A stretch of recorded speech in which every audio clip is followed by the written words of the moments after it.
Good morning guys, nandito ako sa labas. Ikakat ko itong bulaklak ko kasi magwi-winter na. Kukunin ko yung flower, lalagay ko sa flower piece para maganda.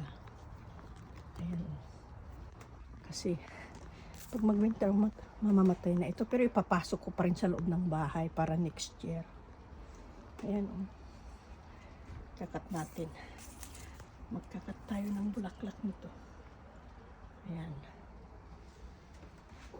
Kakat natin.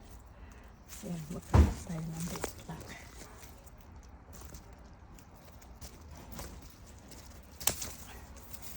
Ayan. Ayan o, kinat ko na siya. Tapos, lalagay ko dito sa flower vase para may flower ako sa loob ng bahay. Ayan o, ganda. Ayan na siya.